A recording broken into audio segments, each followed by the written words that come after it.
Chapter 6, The Royal Kennels. Compared to the horrifying description of the pig pen and the legend of Cabbage Face, the Royal Kennels didn't look like such a bad place to stay the night. Indeed, they were rather splendid. The kennels occupied a long brick building designed to resemble the place in miniature. Inside, the walls were painted with murals of dogs frolicking in the woods and giving chase to the frightened fox, while chubby canine Trum smiled down at them. Each of the king's prize beagles had its own truffle velvet pillow trimmed with gold braids so thick and opulent you would have expected to see it hanging from the canopy above the king's own bed. Meanwhile, each beagle's meal was served in a silver tourney with a royal crest engraved in the center and the beagles' names engraved on the rim. And such meals, as visibly hungry Humongous was dragging in by the soldiers, the real beagles were feasting on all sorts of meats and poultries dripping with delicious fats and juices. Cass noticed the homologous eyes linger on the standing rib roast currently being devoured by the first and fattest, and clearly the most favored in the line of dogs, Terence the Third. According to his bowl, is this where Mr. Cabbageface developed an obsession with crown roasts? Cass wondered. As the homologist passed by, his mouth watering, Terence looked up from his bowl and casually let fall a rib from his teeth. It landed at the hungry homologist's feet, and the homologist gratefully reached for it, but Terence snatched it back, snarling before the homologist made contact. The homologist winced as if he'd been hit. Then, as if once weren't enough, the overfed beagle again dropped the bone in front of the homologist, and again snatched it back before the homologist could reach it. Cass shook her head in disbelief. What kind of dog intentionally tortured someone like that? Alas, the luxurious life of a regal beagle was not for a lowly homologist. Once the soldier handed him over to the trainer, it became clear there were other plans for the homologist. He was not to sleep on the velvet pillow or ever to sleep at all, the trainer instructed, but rather to spend the night cleaning the kennels of any, shall we say, royal remains that happened to sully the kennel's polished marble floors. The trainer gave the homologist a shove and mop, and made sure that he knew that if there were any spots on the floor in the morning, the homologist would dearly regret it. Cass waited until the other human had left, or perhaps I should say until all the other humanoids had left, considering we're dealing with an invisible time-traveling girl and a teeny boy man made of a bottle, before addressing the homologist. You don't recognize me, do you? No, of course you don't. We haven't met yet. We won't meet for 500 years, she said, as much to remind herself as to enlighten him. I'm Cassandra. If that's too long, you can call me Cass. Almost everybody does. The homologist stared at her, perplexed. He seemed unable to understand her words and even less to understand her intentions. You don't know, but we're going to be good friends one day. Well, sort of good friends. I have to admit, there's part of me that will always be a little freaked out because of you're a cannibal. I feel dutifully bound to point out here that, well, it's true Gordman, the homologist, is not, in fact, a cannibal, at least not in the sense of the word. It's true that he sometimes eats people, roasted villains, mostly, but since he's not fully human himself, he is arguably not fully cannibalistic. In order to be a cannibal, properly speaking, he would have to eat other human Noelek, whether roasted, gelled, or raw. just as a cannibal squirrel eats squirrel stew, not a human ragout. Unfortunately, he is the only humologist in extent that I know of. Ergo, he could not become a cannibal, no matter how hard he tried. No, let me amend that. He could eat himself, and knowing him, in certain circumstances, he probably would. Perhaps she shouldn't have mentioned that, Cass thought. It might influence him to try cannibalism sooner. It was a strange experience meeting an old friend with whom you share so many memories, and realizing that this person doesn't remember any of it. She didn't know how much to tell the young Mr. Cabbageface, how much to let him learn later in his own. According to the Prime Directive, she shouldn't be interfering with his normal development. But there were rules for interstellar space travel, the same as there are for intertrebian time travel. The Prime Directive, a favorite conversation topic at the Nuts table, is the first rule guiding the Starfleet on Star Trek. It holds that a space traveler must not interfere with the natural development of a planet that has not yet gained the capacity for interstellar space travel itself. Of course, this is a rule that gets broken again and again. Anyways, we have to figure out how to get you out of here, she said, changing the subject. Remember, if anybody comes, don't say anything to me. They can't see me, but you can talk now, if you want. Cass couldn't understand why he wasn't saying anything. Although the homologist in her memory wasn't always the most talkative creature in the world, he could talk up a storm when he got going on one of his stories. And the instable Mr. Cabbageface was downright gorgeous when he peeled him with food and drink. Well, first things first, let's get you food, right? Although all the beagles had licked their bowls clean, seemingly releasing eating in front of the starving homologist, Cass was able to find 6 leftover roasted chickens on the corner. Here you go, Mr. Cabbageface. 6 chickens coming up. That should be enough even for you. The beagles yelped in protest, seeing chickens that felt rightfully to be theirs, carried away by invisible hands. But the homologist, showing unexpected spirits, snarled so vigorously that Terrence's ears that were only Terrence, but all the dogs sank into their velvet cushions, whimpering and in fear. I guess some dogs can dish it out, but they can't take it, said Cass, shaking her invisible head. And not quite 2-foot-tall homologist ate the 6 chicken almost faster than Cass was able to hand them to him. Soon there was a familiar pile of bones in front of him, each bone gnarled fiercely, and with every drop of marrow sucked out. Cass smiled. Sometimes things never changed, or rather never would change over the next 500 years. Okay, satisfied now? She asked after the homologist had devoured the last bite. Crouched on the floor, the last bone in each hand, the homologist looked up at her, unblinking. He either didn't understand the question, or he didn't know how to answer. Right, you've never been satisfied, I know. Cass sighed, leaning against the corner.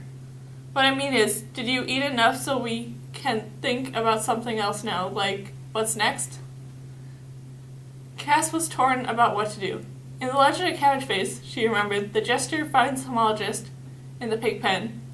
After offering the homologist food, the predecessor of the homologist to speak. And it is the jester who frees the homologist from the pig pen and the Lord Pharaoh. Would she be toying too much with fate if she freed the homologist herself? And shouldn't she be waiting for the jester anyways? Meeting him was her reason to be here. He was why she had eaten the chocolate and journeyed 500 years into the past. On the other hand, what if the jester never showed up? The story had already been proven unreliable. Wasn't the homologist's freedom the most important thing? I really don't know what to do, but if you don't say something, I might just have to leave you here, said Cass, not meaning it. I'll tell you what you want. If you talk, I'll make sure you get one of those crown roasts like the dog head as soon as we got here, okay?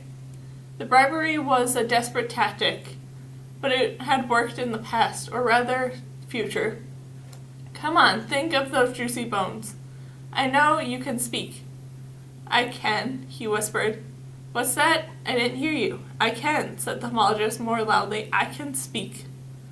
Well done. Cass froze, who hadn't said those last two words. She heard the jingling of bells on her hat before she saw him, the jester. I knew thou couldst speak. I came on purpose to make thee squeak. He entered, the dogs barking snappishly after him, but still too scared to get up from their cushions. I thought it made many trips, but I see I've already loosed your lips. Cass started. She couldn't believe he was standing in the same room as the jester, the founder of the Trade Society, her only known ancestor. Her previously encounters with him, also chocolate-induced, had been so fleeting and dreamlike he hadn't seemed real. He looked much like, as Cass remembered, round freckled cheeks, orange curls peeking out of his hat, but at the same time much younger. Of course, his most striking feature was identical to hers. Most striking feature, big pointy ears. Jester grinned, nearly twirling around. He was so pleased with himself. Like magic, I give thee the gift of speech. I need not lift my hand to reach. What could she possibly say to him that would measure up to the importance of this occasion? True, she was invisible, but she would just have to make him overlook that. She also would have to try and overlook the fact that he was taking credit for getting the homologist to talk. Normally this would be a kind of thing that would make her furious. The jester glanced around, making sure he and the homologist were alone. We have only the animals for audience, he whispered. So may I tell you my secret? Cass's ears perked up. She was about to hear the secret already.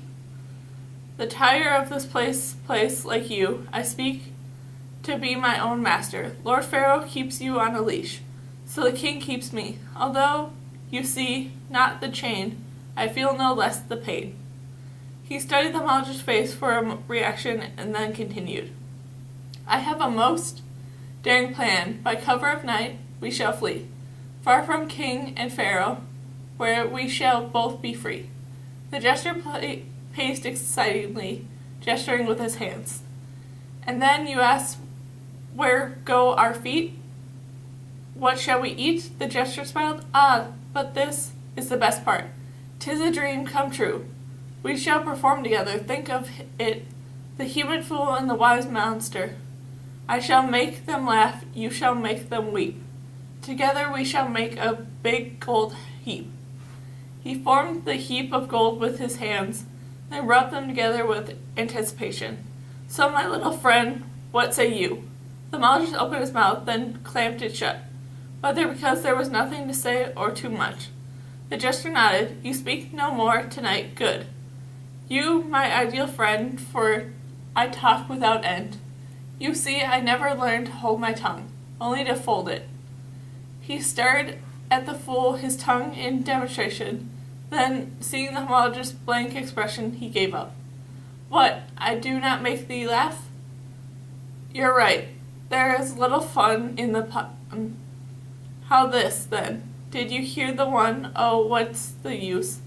I can no more tell a joke than flap my wings and fly. The finer jester I am. He sank down on the floor, slumped against the wall, his enthusiasm draining away. But you are a living miracle, said the jester bridley. A talking homologist. See, you people would travel the world, and what am I? A fool. Not even a full fool.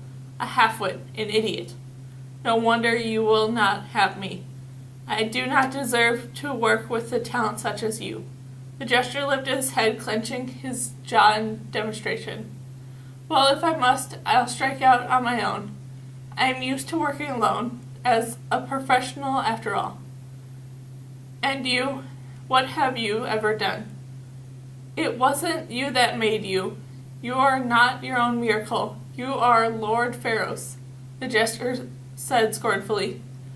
Oh, I offer you the benefit of my professional enterprise, and you spurn me without so much as a if you please. He put his head in his hands, the picture of despair. While the homologist watched, baffled. Forgive me, I know not what I say, came the gesture's muffled apology. You have done no wrong. Now sitting on the counter, Cass contemplated the gesture in changing disbelief. Was this really the great man she read and heard so much about?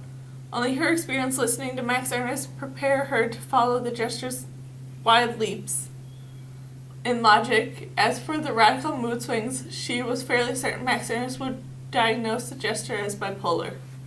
The gesture looked over at the homologist again, took a deep breath. This time, for my confessional, I am no more professional. I do not run from the king, I run.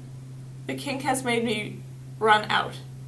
Now that Lord Pharaoh has his ear, he says my sense of humor is in doubt. 'Tis true, tonight I ate my last and royal repast. Tears ran down his cheek, and it was all Cass could do to resist the impulse to offer him a reassuring hug. Yesterday I was the king's jester. Today I am merely the king's yester. Pulling himself together, the jester stood and addressed the homologist once more. I hope you will be my partner, but I will no longer try to barter. Let me then not say to me that I failed to set you free. Eyes shining, he put his hand to his heart. Overwhelmed by his own noble nature, if I cannot be a proper fool, at least I shall be a proper man. His words were punctured by the bang of the door and renewed barking of the beagles. Hark, what do I hear? Footsteps, the unmistakable synchronized footsteps of the king's soldiers. Cass quickly surveyed their surroundings. The closest thing to an exit was the window above the counter. Large enough for the homologist, but too small for the full-size human. She reached up and pushed it open. Look, an open window, the gesture pointed, as if he personally discovered it. Wait, your collar, said Cass aloud to the homologist before she could stop herself. He was worried that the chain dangling from the homologist's collar would catch the window. The large pair of gardening shears were sitting nearby. In a flash she clipped the collar off. Ah, good, I'm glad you are rid of that, the jester, confused about what he just seen and heard, shrugging it off. Now you climb through that window, and I will stay and face the king's soldiers, he said, in an exaggeratingly strong voice. The homologist did not have to be told twice.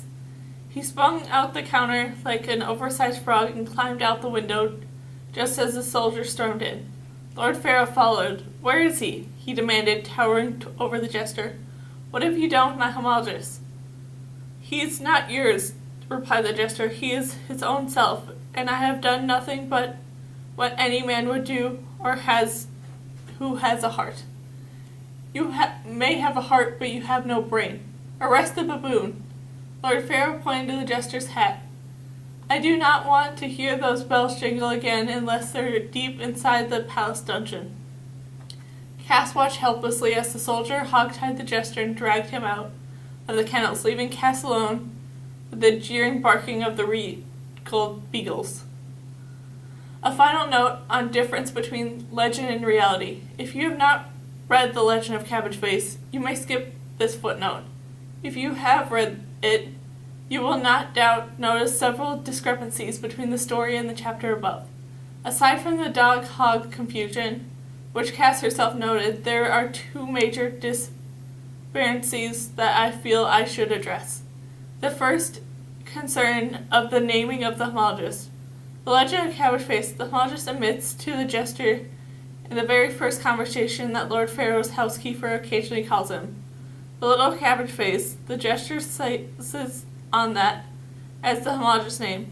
As far as I know, no such exchange occurred in reality, at least not at time described. The other discrepancy is the sound prism, a magical ball of sound that the jester plays like an instrument in The Legend of Cabbage Face. That Cass, Max Ernst, and Yo-Yoji used years later to summon the homologist. Why does the jester not have the sound prism in the time of this book? We cannot help asking. I have no way of knowing for certain, but I think the explanation for both discrepancies is the same. Those things simply happened later. That's not to say the homologist was named later in his life, and the gesture acquired the sound prism later in his. I believe the author of The Legend of Cabbage Face must have collapsed time for his own literacy purposes. Many authors do this. That is why memory is particular and notoriously unreliable.